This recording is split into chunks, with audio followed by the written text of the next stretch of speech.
Cod. As you can tell from the outfit and the horn cup, we're Viking. Well, we would be Viking if Madame could remember where she put me shirt. So instead we've got this on. Totally inappropriate, but there you go, never mind. So we're going to make actually quite a simple Viking dish. Okay, I've already got some sort of like wild sort of salad leaves. We've got some baby spinach, some watercress and some rocket. And so what we're going to make goes with that. And I've also earlier baked some Viking flatbread, and these are honey and thyme flavoured. So that's what we're going to be accompanying with it. Actually, there's a little snack beforehand. Not that this is Viking. I made some beef jerky. But Vikings will preserve meat by smoking it or drying it out. So it's sort of semi-authentic, isn't it? Anyway, and I've got me owl. So tonight we're going to make Viking Oat Wrapped Cod. So you need to get yourself a bowl, and we want to season, not seasoning the bowl, we're just putting some seasoning into the bowl for the chance to be clever. Okay, so I'm just adding some salt and pepper, and then into that I'm just going to crack 2 eggs, and then what I'm going to do is I'm just going to whisk that up. Okay, just going to whisk that together, and that will be what we'll be dipping our cod in. And then over here, somewhere over there, I've got some cod fillets. Okay, they're skinless, hopefully boneless. And what we'll be doing is quite very simple. We'll be dipping it into that, we'll whisk that up, and then coating it in some rolled oats. And then we'll just be pan frying it in butter. And that's it. Simples. So while I'm just whisking the eggs up, more just to kill a bit of time or anything, because like I said, dead simple. I like to give you a little bit of history lesson. Now, as you know, Viking, because if you've watched any of my previous ones about Vikings, you should bloody know. Vikings didn't write anything down. So recipes didn't exist, or rather written recipes don't exist. Simply they've been determined from archaeological evidence and DNA and things like that. So just whisk that up. So we're just going to sort of step away from this a minute, and I'm going to tell you about the Lay of Harbard. Now this is a poem that comes from the Poetic Edda, or Edda, which is found in the Codex Regius. Now it is a flighting poem with figures from Norse paganism. I need a drink. Now this was first written down in about the 11th century. It's like we said, the Vikings didn't write it down, but almost certainly it was written down from an oral story or poem, flighting poem. I'll tell you about flighting in a minute. That obviously was, you know, like passed down the generations. So let me tell you about the Lay of Harbard. So before I carry on with the Lay of Harbard, we take one of our cod fillets and we're just going to coat it thoroughly. Feels like there's bones in that bit. I feel bones. Either that or some bits of pepper. And then, slippery little fucker. Although the wife says she doesn't say that in Pretty Woman. I'm pretty sure she does. She says she uses a different word. So then I'm just going to then press it down in to this dish of oats, just to cover it all over in oats. And then I'm just going to lay that on the plate while I do all the others. So, the Lay of Harbard. Now, in this poem, the ferryman Harbard and the god Thor compete in a flighting or what is known as a verbal contest. Okay, each trying to outdo the other. Now, the ferryman's very rude, very naughty. Okay, he's rude and obnoxious towards Thor, who's coming back to Asgard after his journey into the land of the giants. Land of the Giants? I used to watch that in the 60s on the telly. I used to love that program. I think this might be a different Land of the Giants. Anyway, so Thor's just returned and he comes up against Harbard. Well, he comes against a swollen river and he needs to get across. So he's basically trying to get across, but Harbard's refusing. Now, Harbard starts by insulting Thor, who's dressed quite poorly in beggar's clothes with no trousers. And Harbard sort of mentions this to begin with. And then Harbard gets a bit nasty because Harbard then starts insulting Thor and his mother. And he starts telling Thor his mother's dead. Thor's mother's dead.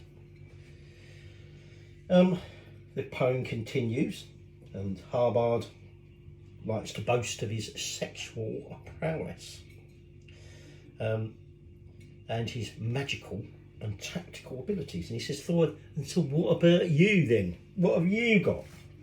And Thor responds saying, well, actually, I've just been to the land of giants. Sorry, another 60s flashback. I've been to the land of giants and I defeated giants. But basically, Harbard continues to mock him and then basically says, piss off. You want to get across here? You can walk round the long way.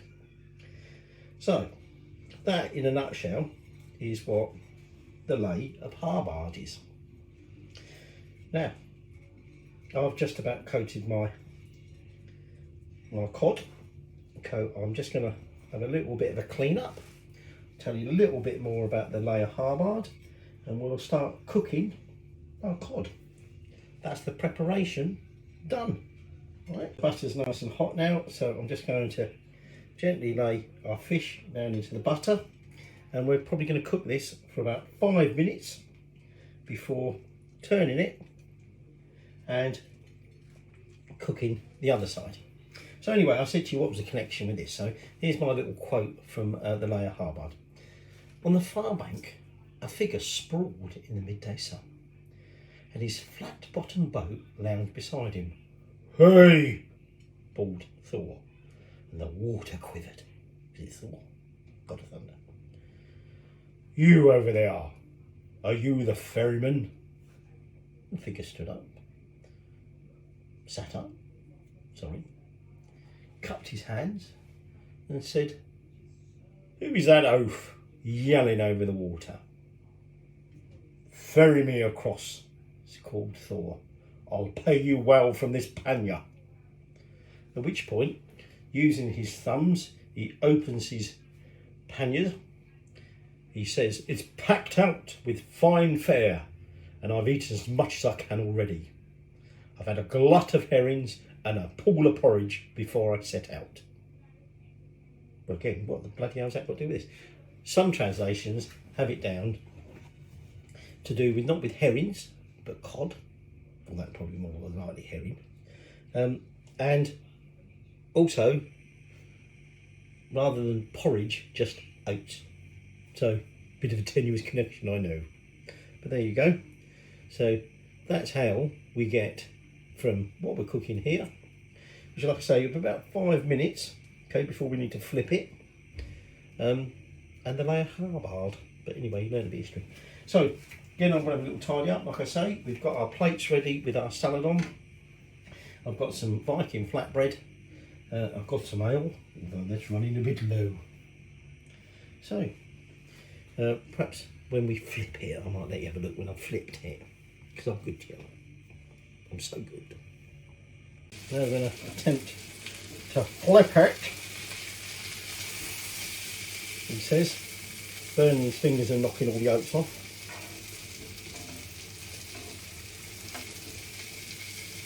And what we'll now do is we'll cook that probably about another 5 minutes, or essentially until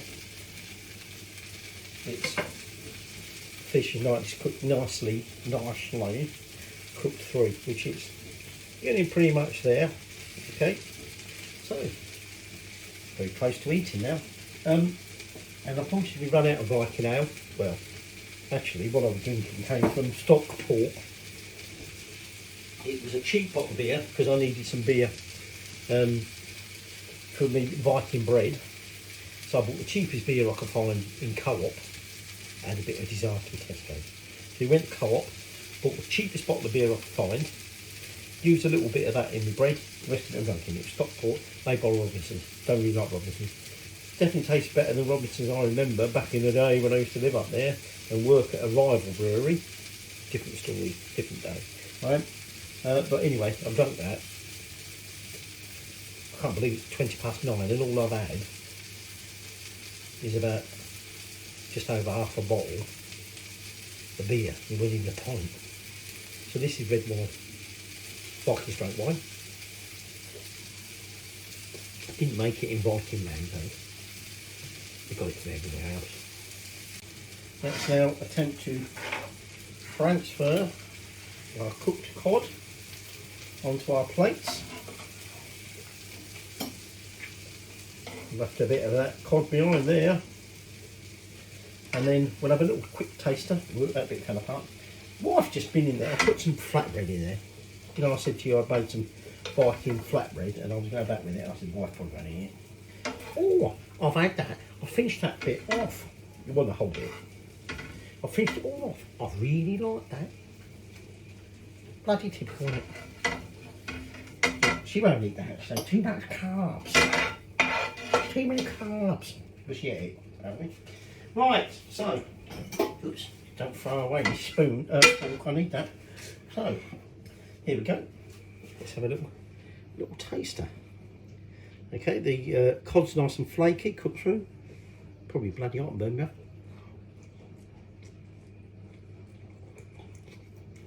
So, obviously very oaty.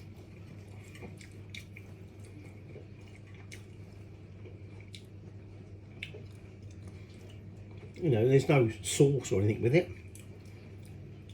Nice fresh cod.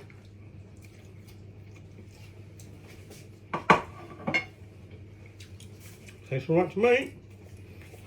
There you go. You could have that by the way with like a risotto. If you wanted obviously to be a bit more traditional, it would be a barley risotto. Okay. Got some wild salad leaves.